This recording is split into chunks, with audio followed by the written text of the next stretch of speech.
ಎಲ್ರಿಗೂ ನಮಸ್ಕಾರ ಸ್ನೇಹಿತರೆ. Startup career academy Kannada YouTube ಚಾನಲ್ಗೆ ತಮಗೆಲ್ಲರಿಗೂ ಸ್ವಾಗತ. ಸ್ನೇಹಿತರೆ, ಇಂದಿನ ವಿಡಿಯೋದಲ್ಲಿ ಕರ್ನಾಟಕ ಇತಿಹಾಸದ ಬಗ್ಗೆ ಒಂದು ಪರಿಚಯವನ್ನು ನೋಡಿದ್ವಿ. ಇವತ್ತಿನ ಒಂದು ವಿಡಿಯೋದಲ್ಲಿ ಪ್ರಾಚೀನ ಕರ್ನಾಟಕ ಇತಿಹಾಸದ ಮೊದಲ ರಾಜವಂಶ ಆಗಿರತಕ್ಕಂಥ ಶಾತವಾಹನರ ಬಗ್ಗೆ, ಅವರ ರಾಜವಂಶದ ಆಡಳಿತ ಆಗಿರ್ಬೋದು, ಕಲೆ ಮತ್ತು ಸಾಹಿತ್ಯ ಆಗಿರ್ಬೋದು, ಎಲ್ಲದರ ಮೇಲೆ ಮುಂಬರುವಂತಹ ಎಕ್ಸಾಮ್ಗಳಲ್ಲಿ ಕೇಳಬಹುದಾದಂತಹ ಕ್ವಶನ್ಸ್ಗಳನ್ನು ಮತ್ತು ಹಿಂದೆ ನಡೆದಿರ್ತಕ್ಕಂಥ ಎಕ್ಸಾಮ್ಗಳಲ್ಲಿ ಕೇಳಿರುವಂತಹ ಕ್ವಶನ್ಸ್ಗಳನ್ನು ಟ್ಯಾಲಿ ಮಾಡಿ ಇಲ್ಲೊಂದಿಷ್ಟು MCQ ಕ್ವಶನ್ಸ್ಗಳನ್ನು ತೆಗೆಯಲಾಗಿದೆ. ಅದರ ಬಗ್ಗೆ ಇವತ್ತಿನ ಒಂದು ವಿಡಿಯೋದಲ್ಲಿ ಡಿಸ್ಕಸ್ ಮಾಡೋಣ. ಅದಕ್ಕಿಂತ ಮುಂಚೆ ನೀವೇನು ನಮ್ಮ ಚಾನಲನ್ನು ಸಬ್ಸ್ಕ್ರೈಬ್ ಮಾಡ್ಕೊಳ್ಳದೆ ನೋಡ್ತಾ ಇದ್ದರೆ ಈಗಲೇ ಸಬ್ಸ್ಕ್ರೈಬ್ ಮಾಡ್ಕೊಳ್ಳಿ. ಹಾಗೆ ಪಕ್ಕದಲ್ಲೇ ಇರುವಂತಹ ಬೆಲ್ ಐಕಾನನ್ನು ಕ್ಲಿಕ್ ಮಾಡಿ ಆಲ್ ನೋಟಿಫಿಕೇಷನನ್ನು ಆನ್ ಮಾಡ್ಕೊಳ್ಳಿ. ನೋಡಿ, ಮೊದಲನೇ ಪ್ರಶ್ನೆ, ಈ ಒಂದು ಕ್ವಶನ್ ಆನ್ಸರ್ಗಳು ತುಂಬಾ ಇಂಪಾರ್ಟೆಂಟ್ ಆಗಿರ್ತವೆ. ಈ ಎಲ್ಲ ಆಪ್ಷನ್ಸ್ಗಳಿಗೂ ಕೂಡ ಎಕ್ಸ್ಪ್ಲೇನನ್ನು ಮಾಡಲಾಗುತ್ತೆ. ಹಾಗಾಗಿ ನೀವು ಒಂದು ಪೆನ್ ಮತ್ತು ನೋಟ್ಬುಕ್ಕನ್ನು ತೊಗೊಂಡು ನೋಟನ್ನು ಮಾಡ್ಕೊಳ್ಳಿ. ಇವು ಮುಂಬರುವಂತಹ ಎಕ್ಸಾಮ್ಗಳಿಗೆ ತುಂಬಾ ಇಂಪಾರ್ಟೆಂಟ್ ಆಗಿರ್ತವೆ. ನೋಡಿ, ಮೊದಲನೇ ಪ್ರಶ್ನೆಯನ್ನು ನೋಡೋದಾದರೆ, ಶಾತವಾಹನರ ವಂಶದ ಸ್ಥಾಪಕ ಯಾರು ಅಂತ ಇದೆ. ಆಪ್ಷನ್ಸ್ ಒಂದು ಗೌತಮಿ ಪುತ್ರ ಶಾತಕರ್ಣಿ, 2 ಸಿಮುಖ, 3 1ನೇ ಶಾತಕರ್ಣಿ, 4 ಹಾಲ. ಈ 4 ಆಪ್ಷನ್ಗಳಲ್ಲಿ ನಿಮಗೆ ಸರಿಯಾದ ಉತ್ತರ ಯಾವುದು ಅಂತಂದರೆ ಅದು ಸಿಮುಖ. ಇವರು ದಕ್ಷಿಣ ಭಾರತವನ್ನು ಆಳಿದ ಮೊದಲ ರಾಜಮನೆತನ ಆಗಿರುತ್ತೆ. ಕರ್ನಾಟಕದಲ್ಲಿ ಆಳಿರುವಂತಹ ಮೊದಲ ರಾಜಮನೆತನ ಇದಾಗಿರುತ್ತೆ. ಇವರು ಪೈಠಾಣ ಮತ್ತು ಪ್ರತಿಷ್ಠಾನವನ್ನು ತಮ್ಮ ರಾಜಧಾನಿಯನ್ನಾಗಿ ಪೈಠಾಣ ಅಥವಾ ಪ್ರತಿಷ್ಠಾನವನ್ನು ತಮ್ಮ ರಾಜಧಾನಿಯಾಗಿ ಮಾಡಿಕೊಂಡು ಆಳ್ವಿಕೆಯನ್ನು ಮಾಡ್ತಾರೆ. ಇವರ ಒಂದು ರಾಜ ಲಾಂಛನ ವರುಣ. ಈ ವರುಣವನ್ನು ಶಾತವಾಹನರ ವಂಶದ ರಾಜ ಲಾಂಛನ ಅಂತೇಳಿ ಕೂಡ ಕರೆಯಲಾಗಿದೆ. ಹಾಗೆ ಇವ್ರ ಬಗ್ಗೆ ನೋಡೋದಾದರೆ, ಇವರ ಒಂದು ಭಾಷೆ ಆಡಳಿತ ಭಾಷೆ ಪ್ರಾಕೃತ ಭಾಷೆಯಾಗಿರುತ್ತೆ. ಈ ಪ್ರಾಕೃತ ಭಾಷೆಯಲ್ಲಿಯೇ ಇವರ ಮತ್ತು ಸಾಹಿತ್ಯ ಕೂಡ ಈ ಪ್ರಾಕೃತ ಭಾಷೆಯಲ್ಲಿಯೇ ಸಿಗುತ್ತೆ. ಹಾಗೆ ಈ ಒಂದು ಶಾತವಾಹನರ ಮೂಲದ ಬಗ್ಗೆ ನೋಡೋದಾದರೆ, ಇವರನ್ನು ಅಶೋಕನ 12ನೇ ಶಾಸನದಲ್ಲಿ ಆಂಧ್ರ ಭೃತ್ಯರೆಂದು ಕರೆಯಲಾಗಿದೆ. ಹಾಗೆ ಶಾತವಾಹನರು ಮೂಲತಃ ಕರ್ನಾಟಕದವರಂತೇಳಿ ವಾದ ಮಂಡಿಸಿದವರು ಯಾರಂತಂದರೆ ಜಯಸ್ಟಾಲ್ ಮತ್ತು ರಾಯ್ ಚೌಧರಿ. ಇವರು ಶಾತವಾಹನರು ನಮ್ಮ ಕರ್ನಾಟಕದ ಮೂಲದವರಂತೇಳಿ ಒಂದು ವಾದವನ್ನು ಮಂಡಿಸ್ತಾರೆ. ಹಾಗೆ ಶಾತವಾಹನರ ಮೂಲದ ಬಗ್ಗೆ ತಿಳಿಸುವಂತಹ ಕರ್ನಾಟಕದಲ್ಲಿ ದೊರೆತಿರುವಂತಹ ಏಕೈಕ ಶಾಸನ ಯಾವುದು ಅಂತಂದರೆ ಅದು ಹಿರೇಹಡಗಲಿ ಶಾಸನ. ಈ ಹಿರೇಹಡಗಲಿ ಶಾಸನದಲ್ಲಿ ಏನಿದೆ ಅಂತಂದರೆ ಶಾತವಾಹನರ ಮೂಲತಃ ಯಾವ ಪ್ರದೇಶದವರು ಎಂದು ತಿಳಿಸುವಂತಹ ಒಂದು ಶಾಸನ ಯಾವುದು ಅಂತಂದರೆ ಅದು ಹಿರೇಹಡಗಲಿ ಶಾಸನ. ಹಾಗೆ ಇವರ ಒಂದು ವಿಶೇಷತೆ ಏನಂತಂದರೆ ದಕ್ಷಿಣ ಭಾರತಕ್ಕೆ ಇವರು ನೇಗಿಲನ್ನು ಪರಿಚಯ ಮಾಡ್ತಾರೆ. ನಿಮಗೆ ಆಲ್ರೆಡಿ ಕ್ವಶನ್ ಕೂಡ ಕೇಳಲಾಗಿದೆ. ಕರ್ನಾಟಕಕ್ಕೆ ಅಥವಾ ದಕ್ಷಿಣ ಭಾರತಕ್ಕೆ ನೇಗಿಲನ್ನು ಪರಿಚಯ ಮಾಡಿದವರು ಯಾರಂತಂದರೆ ಅದು ಶಾತವಾಹನರು. ಇವ್ರ ಬಗ್ಗೆ ಪ್ರಸಿದ್ಧ ರೂಮಿಲಾ ಥಾಪರ್ ಆಗಿರುವವರು ಒಂದು ಹೇಳಿಕೆಯನ್ನು ನೀಡ್ತಾರೆ. ಅದೇನಂತಂದರೆ, ದಕ್ಷಿಣ ಭಾರತಕ್ಕೆ ಶಾತವಾಹನರು ನೇಗಿಲನ್ನು ಪರಿಚಯ ಮಾಡಿದರು ಎನ್ನುವುದಕ್ಕಿಂತ ನೇಗಿಲಿನಿಂದ ಶಾತವಾಹನರು ದಕ್ಷಿಣ ಭಾರತಕ್ಕೆ ಪರಿಚಯವಾದರು ಎನ್ನುವುದು ತುಂಬಾ ಸೂಕ್ತ ಆಗುತ್ತೆ ಎನ್ನುವಂತಹ ಹೇಳಿಕೆಯನ್ನು ರೂಮಿಲಾ ಥಾಪರ್ ಅವರು ನೀಡ್ತಾರೆ. ಇದು ತುಂಬಾ ಇಂಪಾರ್ಟೆಂಟ್ ಆಗಿರುತ್ತೆ, ನೋಟ್ ಮಾಡ್ಕೊಳ್ಳಿ. ಹಾಗೆ ಇಲ್ಲಿ ಸಿಮುಖ ಇವ್ರ ಬಗ್ಗೆ ಇನ್ನೂ ಮಾತಾಡೋದಾದರೆ, ಇವರು ಕಣ್ವರ ಕೊನೆಯ ಅರಸ ಆಗಿರುವಂತಹ ಸುಶರ್ಮನನ್ನು ಸೋಲಿಸಿ ಗೋದಾವರಿ ನದಿ ದಡದ ಮೇಲೆ ಆ ಒಂದು ಶಾತವಾಹನ ರಾಜವಂಶವನ್ನು ಸ್ಥಾಪನೆಯನ್ನು ಮಾಡ್ತಾರೆ. ಇವರ ಮೊದಲ ರಾಜಧಾನಿ ಶ್ರೀಕಾಕುಲಂ. ಈ ಶ್ರೀಕಾಕುಲಂ ಅನ್ನು ಇವರು ತಮ್ಮ ಮೊದಲನೇ ರಾಜಧಾನಿಯನ್ನಾಗಿ ಮಾಡಿಕೊಂಡು ಆಳ್ವಿಕೆಯನ್ನು ಮಾಡ್ತಾ ಇದ್ರು. ಇನ್ನು ಇವ್ರ ಬಗ್ಗೆ ಗೌತಮಿ ಪುತ್ರ ಶಾತಕರ್ಣಿಯ ತಾಯಿ ಗೌತಮಿ ಬಾಲಾಶ್ರೀ ಹೊರಡಿಸಿರುವಂತಹ ನಾಸಿಕ್ ಶಾಸನದಲ್ಲಿ ಇವರನ್ನು ಕ್ಷತ್ರಿಯ ದರ್ಪ ಮುರಿದವರು ಎನ್ನುವಂತಹ ಬಿರುದಿನೊಂದಿಗೆ ಉಲ್ಲೇಖವನ್ನು ಮಾಡಲಾಗಿದೆ. ಇವರನ್ನು ಕ್ಷತ್ರಿಯರ ದರ್ಪ ಮುರಿದವರು ಎಂದು ಈ ಗೌತಮಿ ಪುತ್ರ ಶಾತಕರ್ಣಿಯ ತಾಯಿ ಗೌತಮಿ ಬಾಲಾಶ್ರೀ ಹೊರಡಿಸಿರುವಂತಹ ನಾಸಿಕ್ ಶಾಸನದಲ್ಲಿ ಉಲ್ಲೇಖವನ್ನು ಮಾಡಲಾಗಿದೆ. ಇನ್ನು ನಾಗನಿಕ ಹೊರಡಿಸಿರುವಂತಹ ನಾನ್ಘಾಟ್ ಶಾಸನದಲ್ಲಿ ರಾಯ ಸಿಮುಖ ಎಂದು ಉಲ್ಲೇಖವನ್ನು ಮಾಡಲಾಗಿದೆ. ಇದಿಷ್ಟು ಸಿಮುಖ ರಾಜನ ಬಗ್ಗೆ ಇರುವಂತಹ ಮಾಹಿತಿ. ಇನ್ನು ಇಲ್ಲಿ 1ನೇ ಶಾತಕರ್ಣಿಯ ಬಗ್ಗೆ ನೋಡೋದಾದರೆ, ಈತನ ಪತ್ನಿ ನಾಗನಿಕ. ಈತನ ಬಗ್ಗೆ ತಿಳಿಸುವಂತಹ ಶಾಸನ ಯಾವುದು ಅಂತಂದರೆ ನಾನ್ಘಾಟ್ ಶಾಸನ. ಈತನ ಸಾಧನೆ ಮತ್ತು ಮದುವೆ ಬಗ್ಗೆ ಈ ಒಂದು ನಾನ್ಘಾಟ್ ಶಾಸನದಲ್ಲಿ ಉಲ್ಲೇಖವನ್ನು ಮಾಡಲಾಗಿದೆ. ಈತನಿಗೆ ಇರುವಂತಹ ಬಿರುದುಗಳನ್ನು ನೋಡೋದಾದರೆ ದಕ್ಷಿಣ ಪತಾಪತಿ ಅಪ್ರತಿಹತ್ ಎನ್ನುವಂತಹ ಬಿರುದಿನೊಂದಿಗೆ ಈತ 1ನೇ ಶಾತಕರ್ಣಿ ಪ್ರಸಿದ್ಧನಾಗಿದ್ದ. ಸಾಂಚಿ ಸ್ತೂಪದ ಮಹಾದ್ವಾರದಲ್ಲಿ ಈತನ ಹೆಸರನ್ನು ಕೆತ್ತಲಾಗಿದೆ. ಪ್ರಸಿದ್ಧ ಸಾಂಚಿ ಸ್ತೂಪದ ಮಹಾದ್ವಾರದಲ್ಲಿ ಈತನ ಒಂದು ಹೆಸರನ್ನು ಕೆತ್ತನೆ ಮಾಡಲಾಗಿದೆ. ಈತ ಅಶ್ವಮೇಧ ಮತ್ತು ರಾಜಸೂಯಗಳನ್ನು ಮಾಡಿರುವಂತಹ ಅರಸ 1ನೇ ಶಾತಕರ್ಣಿಯಾಗಿರ್ತಾನೆ. ಮುಂದಿನ ಪ್ರಶ್ನೆಯನ್ನು ನೋಡೋದಾದರೆ, ತ್ರೈ ಸಮುದ್ರ ತೋಯ ಪೀತವಾಹನ ಬಿರುದು ಹೊಂದಿರುವಂತಹ ಅರಸ ಯಾರು ಅಂತ ಕ್ವಶನ್ ಇದೆ. ಆಪ್ಷನ್ಸ್ 1 ಹಾಲ, ಗೌತಮಿ ಪುತ್ರ ಶಾತಕರ್ಣಿ, ವಸಿಷ್ಠ ಪುತ್ರ ಫಲಮಾಯಿ, ಯಜ್ಞಶ್ರೀ ಶಾತಕರ್ಣಿ. ಈ ಒಂದು ಕ್ವಶನನ್ನು ಆಲ್ಮೋಸ್ಟ್ ಎಲ್ಲ ಎಕ್ಸಾಮ್ಗಳಲ್ಲಿ ಕೇಳಲಾಗಿದೆ. ಇದು ಶಾತವಾಹನರ ಟಾಪಿಕಲ್ಲಿ ತುಂಬಾ ಇಂಪಾರ್ಟೆಂಟ್ ಆಗಿರುವಂತಹ ಒಂದು ಕ್ವಶನ್ ಆಗಿರುತ್ತೆ. ನೋಡಿ, ಇದಕ್ಕೆ ಸರಿಯಾದಂಥ ಉತ್ತರ ಗೌತಮಿ ಪುತ್ರ ಶಾತಕರ್ಣಿ. ಈತನನ್ನು ಶಾತವಾಹನರ ಪ್ರಸಿದ್ಧ ಅರಸ ಅಂತೇಳಿ ಕೂಡ ಕರೆಯಲಾಗುತ್ತೆ. ಈತನಿಗೆ ಇರುವಂತಹ ಪ್ರಸಿದ್ಧವಾಗಿರ್ತಕ್ಕಂಥ ಬಿರುದು ಯಾವುದಂತಂದರೆ ಅದು ತ್ರೈ ಸಮುದ್ರ ತೋಯ ಪೀತವಾಹನ. ಇದರ ಅರ್ಥ ಏನಂತಂದರೆ, ಈ ಗೌತಮಿ ಪುತ್ರ ಶಾತಕರ್ಣಿಯ ಕುದುರೆ ಏನಿದೆ ಅದು 3 ಸಮುದ್ರಗಳ ನೀರನ್ನು ಕುಡಿದಿರುವಂತಹ ಕುದುರೆಯಾಗಿರುತ್ತೆ. ಹಾಗಾಗಿ ಈತನಿಗೆ ತ್ರೈ ಸಮುದ್ರ ತೋಯ ಪೀತವಾಹನ ಅಂದರೆ 3 ಸಮುದ್ರದ ನೀರನ್ನು ಕುಡಿದಿರುವಂತಹ ಕುದುರೆಯನ್ನು ವಾಹನವಾಗಿ ಪಡೆದಿರುವಂತಹ ರಾಜ ಅಂತೇಳಿ. ಅಂದರೆ ಅಲ್ಲಿವರೆಗೂ ಈ ಕಡೆ ಪಶ್ಚಿಮಕ್ಕೆ ಅರಬ್ಬಿ ಸಮುದ್ರ, ಪೂರ್ವಕ್ಕೆ ಬಂಗಾಳಕೊಲ್ಲಿ ಮತ್ತು ಹಿಂದೂ ಮಹಾಸಾಗರ, ಅಲ್ಲಿವರೆಗೂ ಈತನ ಸಾಮ್ರಾಜ್ಯ ವಿಸ್ತಾರವಾಗಿತ್ತು ಎನ್ನುವುದನ್ನು ಈ ರೀತಿಯಾಗಿ ಹೇಳಲಾಗಿದೆ. ನೋಡಿ, ಈತ ಶಾತವಾಹನರ ಪ್ರಸಿದ್ಧ ಅರಸ. ಈತ ಬಂದ್ಬಿಟ್ಟು ಕ್ರಿಸ್ತಶಕ 106ರಿಂದ 130ರವರೆಗೆ ಆಳ್ವಿಕೆಯನ್ನು ಮಾಡ್ತಾನೆ. ಈತನ ತಾಯಿ ಬಂದು ಗೌತಮಿ ಬಾಲಶ್ರೀ. ಈತ 23ನೇ ದೊರೆಯಾಗಿರ್ತಾನೆ. ಶಾತವಾಹನರ 23ನೇ ದೊರೆ ಯಾರಂತಂದರೆ ಅದು ಗೌತಮಿ ಪುತ್ರ ಶಾತಕರ್ಣಿ. ಈತನ ಸಾಧನೆಗಳ ಬಗ್ಗೆ ನೋಡೋದಾದರೆ, ಈತ ಶಕರ ಬೆಳ್ಳಿ ನಾಣ್ಯಗಳ ಮೇಲೆ ತನ್ನ ಹೆಸರನ್ನು ಮುದ್ರಿಸಿರುವಂತಹ ಒಬ್ಬ ರಾಜ ಆಗಿರ್ತಾನೆ. ಈತನಿಗೆ ಇರುವಂತಹ ಇನ್ನು ಉಳಿದಂತಹ ಬಿರುದುಗಳು ಯಾವುದಂದರೆ, ಈತನನ್ನು ಶಕಾರಿ ಅಂತೇಳಿ ಕೂಡ ಕರೆಯಲಾಗ್ತಾ ಇತ್ತು. ಶಕಾರಿ ಮತ್ತು ಏಕ ಬ್ರಾಹ್ಮಣ ಮತ್ತು ಶಾತವಾಹನ ಕುಲ ಯಶ ಪ್ರತಿಷ್ಠಾಪಕ ಎನ್ನುವಂತಹ ಬಿರುದುಗಳೊಂದಿಗೆ ಈತ ಪ್ರಸಿದ್ಧಿಯನ್ನು ಪಡ್ಕೊಂಡಿದ್ದ. ಈತನ ಬಗ್ಗೆ ತಿಳಿಸುವಂತಹ ಶಾಸನ ಯಾವುದು ಅಂತಂದರೆ ಅದು ನಾಸಿಕ್ ಶಾಸನ. ಇದನ್ನು ಹೊರಡಿಸಿದವರು ಆತನ ತಾಯಿಯಾಗಿರ್ತಕ್ಕಂಥ ಗೌತಮಿ ಬಾಲಾಶ್ರೀ ಅವರು. ಗೌತಮಿ ಪುತ್ರ ಶಾತಕರ್ಣಿಯ ದಕ್ಷಿಣದ ವಿಜಯಗಳ ಬಗ್ಗೆ ಈ ಒಂದು ನಾಸಿಕ್ ಶಾಸನ ತಿಳಿಸುತ್ತದೆ. ಹಾಗೆ ಇಲ್ಲಿ ಹಾಲ ಈ ಒಬ್ಬ ರಾಜನ ಬಗ್ಗೆ ನೋಡೋದಾದರೆ, ಈತ ಶಾತವಾಹನರ 17ನೇ ದೊರೆಯಾಗಿರ್ತಾನೆ.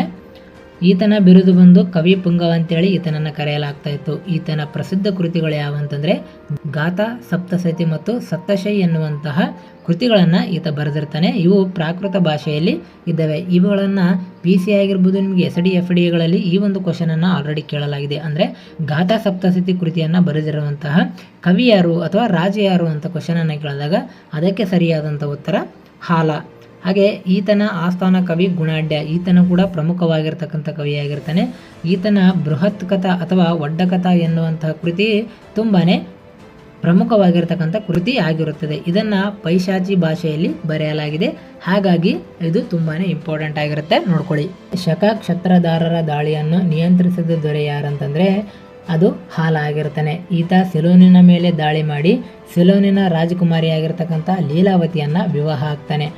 ಈ ಒಂದು ಮಾಹಿತಿ ಎಲ್ಲಿ ಸಿಗುತ್ತೆ ಅಂತಂದರೆ ಲೀಲಾವತಿ ಪರಿಣಯ ಎನ್ನುವಂತಹ ಕೃತಿಯಲ್ಲಿ ಈ ರಾಜ ಹಾಲ ಸಿಲೋನಿನ ಮೇಲೆ ದಾಳಿ ಮಾಡಿ ಅಲ್ಲಿನ ರಾಜಕುಮಾರಿಯನ್ನು ವಿವಾಹವಾಗಿರತಕ್ಕಂಥ ಮಾಹಿತಿ ಲೀಲಾವತಿ ಪರಿಣಯಂ ಕೃತಿಯಲ್ಲಿ ಸಿಗುತ್ತೆ. ಇಲ್ಲಿ ವಸಿಷ್ಠ ಪುತ್ರ ಫಲಮಾಯಿ ಈ ಒಬ್ಬ ರಾಜನ ಬಗ್ಗೆ ನೋಡೋದಾದರೆ ಈತನನ್ನು ಆಂಧ್ರ ರಾಜ ಅಂತೇಳಿ ಕೂಡ ಕರೆಯಲಾಗ್ತಾ ಇತ್ತು. ಈತ ಕ್ರಿಸ್ತಶಕ 130ರಿಂದ 159ರವರೆಗೆ ಒಂದು ಆಳ್ವಿಕೆಯನ್ನು ಮಾಡ್ತಾನೆ. ಈತ ಶಕರ ರುದ್ರಧಾಮನ ಮಗಳನ್ನು ವಿವಾಹ ಆಗ್ತಾನೆ. ಈತ ಅಮರಾವತಿಯಲ್ಲಿ ಪ್ರಸಿದ್ಧವಾಗಿರ್ತಕ್ಕಂಥ ಬೌದ್ಧ ಸ್ತೂಪವನ್ನು ಸ್ಥಾಪನೆ ಮಾಡ್ತಾನೆ. ಇದರ ಒಂದು ವಿಶೇಷತೆ ಏನಂತಂದರೆ ಇದು ಗಾಂಧಾರ ಮತ್ತು ಮಥುರಾ ಶೈಲಿಯಲ್ಲಿ ಇದೆ. ಹಾಗಾಗಿ ಇದು ತುಂಬಾ ಇಂಪಾರ್ಟೆಂಟ್ ಆಗಿರುತ್ತೆ. ಹಾಗೆ ಮುಂದಿನ ಪ್ರಶ್ನೆಯನ್ನು ನೋಡೋದಾದರೆ, ಶಾತವಾಹನರ ಕಾಲದಲ್ಲಿ ಕುಲಿಕ ಎಂಬ ಪದವು ಯಾರನ್ನು ಸೂಚಿಸುತ್ತದೆ ಅಂತ ಕ್ವಶನ್ ಇದೆ. ಆಪ್ಷನ್ಸ್ ಬಂದು ಕುಶಲಕರ್ಮಿಗಳ ಸಂಘದ ಮುಖ್ಯಸ್ಥ, ವ್ಯಾಪಾರಿಗಳ ಸಂಘದ ಮುಖ್ಯಸ್ಥ, ಹಾಗೆ ಸುಗಂಧ ದ್ರವ್ಯಗಳ ವ್ಯಾಪಾರಿಗಳು, ಚಿನ್ನದ ವ್ಯಾಪಾರಿಗಳ ಮುಖ್ಯಸ್ಥ. ಇದು ತುಂಬಾ ಇಂಪಾರ್ಟೆಂಟ್ ಆಗಿರುತ್ತೆ. ಈ ಒಂದು ಅಂದರೆ ಆಗಿನ ಕಾಲದಲ್ಲಿ ಪರ್ಟಿಕ್ಯುಲರ್ ಆಗಿರ್ತಕ್ಕಂಥ ಹುದ್ದೆಯನ್ನು ಮಾಡ್ತಾ ಇರುವಂತಹ ಕೆಲಸಗಾರರಿಗೆ ಏನಂತೇಳಿ ಕರೆಯಲಾಗ್ತಾಯಿತ್ತು, ಅವರುಗಳಿಗೆ ವಿಶೇಷವಾಗಿರ್ತಕ್ಕಂಥ ಹೆಸರುಗಳಿವೆ. ಅವುಗಳನ್ನು ನಿಮಗೆ ಎಕ್ಸಾಮಲ್ಲಿ ಕೇಳುವಂತಹ ಸಾಧ್ಯತೆ ಇರೋದರಿಂದ ನಾವು ಈ ಒಂದು ಕ್ವಶನನ್ನು ಆಯ್ಕೆ ಮಾಡಿಕೊಳ್ಳಲಾಗಿದೆ. ಇದಕ್ಕೆ ಸರಿಯಾದಂತಹ ಉತ್ತರ ಬಂದು ಕುಶಲಕರ್ಮಿಗಳ ಸಂಘದ ಮುಖ್ಯಸ್ಥ. ಆಪ್ಷನ್ 1 ಕುಶಲಕರ್ಮಿಗಳ ಸಂಘದ ಮುಖ್ಯಸ್ಥನನ್ನು ಕುಲಿಕ ಅಂತೇಳಿ ಶಾತವಾಹನರ ಕಾಲದಲ್ಲಿ ಕರೆಯಲಾಗ್ತಾ ಇತ್ತು. ಇವರ ಕಾಲದಲ್ಲಿ ಆರ್ಥಿಕತೆ ತುಂಬ ಮುಂದುವರೆದಿತ್ತು, ಹಾಗಾಗಿ ಇವರಿಗೆ ಈ ರೀತಿಯಾದಂತಹ ಹೆಸರುಗಳಿಂದ ಕರೆಯಲಾಗ್ತಾ ಇತ್ತು. ಇನ್ನು ಇವರ ಕಾಲದಲ್ಲಿ ವಿವಿಧ ವೃತ್ತಿಯನ್ನು ಮಾಡುವಂತಹ ವ್ಯಾಪಾರಿಗಳೇನಿರ್ತಾರೆ ಅವರಿಗೆ ತುಂಬ ಪ್ರಾಮುಖ್ಯತೆಯನ್ನು ನೀಡಲಾಗ್ತಾ ಇತ್ತು. ಇಲ್ಲಿ ಕುಲಿಕವನ್ನು ನೋಡಿದ್ವಿ, ಕುಶಲಕರ್ಮಿಗಳ ಸಂಘದ ಮುಖ್ಯಸ್ಥ ಅಂತೇಳಿ ಕರೆಯಲಾಗ್ತಾ ಇತ್ತು. ಹಾಗೆ ವ್ಯಾಪಾರಿಗಳ ಮುಖ್ಯಸ್ಥ ಅಂತೇಳಿ, ಇಲ್ಲಿ ವ್ಯಾಪಾರಿಗಳ ಮುಖ್ಯಸ್ಥ ಈತನನ್ನು ಶೆಟ್ಟಿ ಅಂತೇಳಿ ಕರೆಯಲಾಗ್ತಾ ಇತ್ತು. ಹಾಗೆ ಈ ಸುಗಂಧ ದ್ರವ್ಯಗಳ ವ್ಯಾಪಾರಿಗಳ ಮುಖ್ಯಸ್ಥನನ್ನು ಗಾಂಧಿಕ ಅಂತೇಳಿ ಕರೆಯಲಾಗ್ತಾ ಇತ್ತು. ತುಂಬಾ ಇಂಪಾರ್ಟೆಂಟ್ ಆಗಿರ್ತಕ್ಕಂಥ ಆನ್ಸರ್ ಆಗಿರ್ತವೆ, ಕ್ವಶನ್ ಆನ್ಸರ್ಗಳಾಗಿರ್ತವೆ, ನೀವು ನೋಟ್ ಮಾಡ್ಕೊಳ್ಳಿ. ಮುಂದಿನ ಪ್ರಶ್ನೆ, ಭಾರತದ ಇತಿಹಾಸದಲ್ಲಿ ಮೊಟ್ಟ ಮೊದಲ ಬಾರಿಗೆ ಭೂದಾನ ನೀಡಿದ ದಾಖಲೆಗಳು ಯಾರ ಕಾಲಕ್ಕೆ ಸೇರಿವೆ ಅನ್ನುವಂತಹ ಕ್ವಶನ್ ಇದೆ ನೋಡಿ. ಕದಂಬರು, ರಾಷ್ಟ್ರಕೂಟರು, ಶಾತವಾಹನರು ಮತ್ತು ಚಾಲುಕ್ಯರೇ. ಇದು ಭೂದಾನ ಎನ್ನುವಂತಹ ತುಂಬಾ ಇಂಪಾರ್ಟೆಂಟ್ ಆಗಿರುತ್ತೆ, ನೋಡ್ಕೊಳ್ಳಿ. ಇದಕ್ಕೆ ಸರಿಯಾದಂತಹ ಉತ್ತರ ಬಂದು ಶಾತವಾಹನರು. ಈ ಶಾತವಾಹನರನ್ನು ಭೂದಾನ ನೀಡಿದ ದಾಖಲೆಗಳು ಶಾತವಾಹನರ ಕಾಲದಲ್ಲಿ ಕಂಡುಬಂದಿವೆ. 1ನೇ ಶಾತಕರ್ಣಿಯ ಪತ್ನಿ ಆಗಿರುವಂತಹ ನಾಗನಿಕಳು ಹೊರಡಿಸಿರುವಂತಹ ನಾನ್ಘಾಟ್ ಶಾಸನದಲ್ಲಿ ಇದರ ಒಂದು ಉಲ್ಲೇಖವನ್ನು ಮಾಡಲಾಗಿದೆ. ಬ್ರಾಹ್ಮಣರಿಗೆ ಮತ್ತು ಬೌದ್ಧ ಭಿಕ್ಷುಗಳಿಗೆ ಭೂಮಿಯನ್ನು ದಾನವಾಗಿ ನೀಡಿರುವಂತಹ ಒಂದು ಉಲ್ಲೇಖ ಈ ಒಂದು ನಾನ್ಘಾಟ್ ಶಾಸನದಲ್ಲಿದೆ. ಇದನ್ನು ಹೊರಡಿಸಿದವರು 1ನೇ ಶಾತಕರ್ಣಿಯ ಪತ್ನಿಯಾಗಿರುವಂತಹ ನಾಗನಿಕಳು ಈ ಒಂದು ಶಾಸನವನ್ನು ಹೊರಡಿಸ್ತಾಳೆ. ಹಾಗೆ ಈ ಒಂದು ದಾನ ಮಾಡಿರುವಂತಹ ಭೂಮಿಗೆ ತೆರಿಗೆ ಇರುತ್ತಿರಲಿಲ್ಲ. ಹಾಗೆ ಈ ಒಂದು ಭೂಮಿಗೆ ರಾಜ ಸೈನಿಕರು ಏನಿರ್ತಾರೆ ಅವರು ಪ್ರವೇಶಿಸುವಂತಿರಲಿಲ್ಲ. ಇದು ಆ ಒಂದು ದಾನ ಮಾಡಿರುವಂತಹ ಭೂಮಿಯ ಮೇಲೆ ಇರುವಂತಹ ಕರಾರುಗಳಾಗಿರ್ತವೆ. ಹಾಗೆ ಇದು ಭಾರತದಲ್ಲಿ ನಂತರದ ಕಾಲದಲ್ಲಿ ಸಾಮಂತಶಾಹಿ ಪದ್ಧತಿ ಏನಿದೆ ಅದು ಬೆಳೆಯೋದಕ್ಕೆ ಈ ಒಂದು ಭೂದಾನ ಪದ್ಧತಿ ಏನಿದೆ ಅದು ಅಡಿಪಾಯ ಆಗುತ್ತೆ. ಮುಂದಿನ ಪ್ರಶ್ನೆ, ಶಾತವಾಹನ ಕಾಲದ ಪ್ರಸಿದ್ಧ ಅಮರಾವತಿ ಸ್ತೂಪದ ವಿಶೇಷತೆ ಏನು ಅಂತ ಕ್ವಶನ್ ಇದೆ. ಆಪ್ಷನ್ಸ್ ನೋಡಿ, ಇದು ದಕ್ಷಿಣ ಭಾರತದ ಅತ್ಯಂತ ದೊಡ್ಡ ಸ್ತೂಪ, ಗಾಂಧಾರ ಮತ್ತು ಮಥುರಾ ಶೈಲಿಯಲ್ಲಿ ಮಿಶ್ರಣವಾಗಿದೆ. ಇದರಲ್ಲಿ ಬುದ್ಧನ ಜೀವನದ ಘಟನೆಗಳನ್ನು ಅಂದರೆ ಜಾತಕ ಕಥೆಗಳಂತೇಳಿ ಕರೆಯಲಾಗುತ್ತೆ, ಅವುಗಳನ್ನು ಸೂಕ್ಷ್ಮವಾಗಿ ಕೆತ್ತಲಾಗಿದೆ. ಆಪ್ಷನ್ 4 ಮೇಲಿನ ಎಲ್ಲವೂ. ಇವು ಅಪ್ಲೈಡಲ್ಲಿ ಇರುವಂತಹ ಒಂದು ಕ್ವಶನ್. ಹಾಗಾಗಿ ಈ ಒಂದು ಅಮರಾವತಿ ಸ್ತೂಪ ಏನಿದೆ ಇದು ಇಂಪಾರ್ಟೆಂಟ್ ಆಗಿರೋದ್ರಿಂದ ಈ ಒಂದು ಕ್ವಶನನ್ನು ತೆಗೆದುಕೊಳ್ಳಲಾಗಿದೆ. ಇದಕ್ಕೆ ಸರಿಯಾದಂಥ ಉತ್ತರ ಬಂದು ಆಪ್ಷನ್ 4 ಮೇಲಿನ ಎಲ್ಲವೂ. ಅಂದರೆ ಇದು ದಕ್ಷಿಣ ಭಾರತದ ಅತ್ಯಂತ ದೊಡ್ಡ ಸ್ತೂಪ ಆಗಿದೆ. ಇದನ್ನು ಗಾಂಧಾರ ಮತ್ತು ಮಥುರಾ ಶೈಲಿಯಲ್ಲಿ ಮಿಶ್ರಣ ಮಾಡಿ ನಿರ್ಮಾಣ ಮಾಡಲಾಗಿದೆ. ಹಾಗೆ ಈ ಒಂದು ಸ್ತೂಪದಲ್ಲಿ ಬುದ್ಧನ ಜೀವನದ ಘಟನೆಗಳನ್ನು ಜಾತಕ ಕಥೆಗಳಂತ ಏನು ಕರಿತೀವಿ ಅವುಗಳನ್ನು ಸೂಕ್ಷ್ಮವಾಗಿ ಕೆತ್ತಲಾಗಿದೆ. ಹಾಗೆ ಇದನ್ನು ಬಿಳಿ ಅಮೃತ ಶಿಲೆಗಳಲ್ಲಿ ನಿರ್ಮಾಣ ಮಾಡಲಾಗಿದೆ. ಇದು ಆಂಧ್ರ ಪ್ರದೇಶದ ಗುಂಟೂರು ಜಿಲ್ಲೆಯ ಕೃಷ್ಣಾ ನದಿ ಏನಿದೆ ಆ ಕೃಷ್ಣಾ ನದಿ ದಂಡೆಯ ಮೇಲಿದೆ. ಇದನ್ನು ನಿರ್ಮಾಣ ಮಾಡಿದವರು ವಸಿಷ್ಠ ಪುತ್ರ ಪುಲಮಾಯಿ ಆಗಿರ್ತಾನೆ. ಹಾಗೆ ನಮ್ಮ ದೇಶದಲ್ಲಿರುವಂತಹ ಇನ್ನಿತರ ಸ್ತೂಪಗಳು ಯಾವಂತಂದರೆ ಪ್ರಸಿದ್ಧ ಸ್ತೂಪಗಳು ಯಾವ್ಯಾವ ಅಂತಂದರೆ ತುಂಬಾ ಇದ್ದಾವೆ. ಎಕ್ಸಾಮ್ ಪಾಯಿಂಟ್ ಆಫ್ ವ್ಯೂನಿಂದ ನೋಡೋದಾದರೆ ಪ್ರಮುಖ ಸ್ತೂಪಗಳು ನಾಗಾರ್ಜುನಕೊಂಡ ಸ್ತೂಪ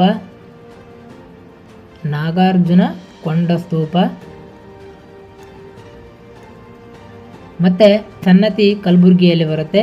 ಸನ್ನತಿ ಹಾಗೆ ಘಂಟಸಾಲ ಮುಂತಾದ ಪ್ರದೇಶಗಳಲ್ಲಿ ಈ ಒಂದು ಪ್ರಸಿದ್ಧವಾಗಿರ್ತಕ್ಕಂಥ ಸ್ತೂಪಗಳನ್ನು ಕೆತ್ತಲಾಗಿದೆ. ನೋಡಿ, ಇಲ್ಲಿ ನಾಗಾರ್ಜುನಕೊಂಡ ಸ್ತೂಪ ಏನಿದೆ ಇದು ಬುದ್ಧನನ್ನು ಸರ್ಪದ ಮೇಲೆ ಕುಳಿತಂತೆ ಕೆತ್ತನೆಯನ್ನು ಮಾಡಲಾಗಿದೆ. ಹಾಗಾಗಿ ಇದು ತುಂಬಾ ಇಂಪಾರ್ಟೆಂಟ್ ಆಗಿರುತ್ತೆ, ನೋಟ್ ಮಾಡ್ಕೊಳ್ಳಿ.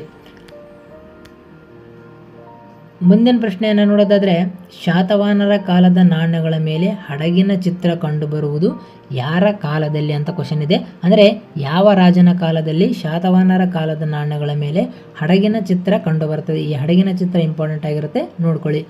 1ನೇದು ಸಿಮುಖ, 2ನೇದು 1ನೇ ಶಾತಕರ್ಣಿ ಹಾಲ ಯಜ್ಞಶ್ರೀ ಶಾತಕರ್ಣಿ. ಇದಕ್ಕೆ ಸರಿಯಾದಂಥ ಉತ್ತರ ಬಂದು ಯಜ್ಞಶ್ರೀ ಶಾತಕರ್ಣಿ.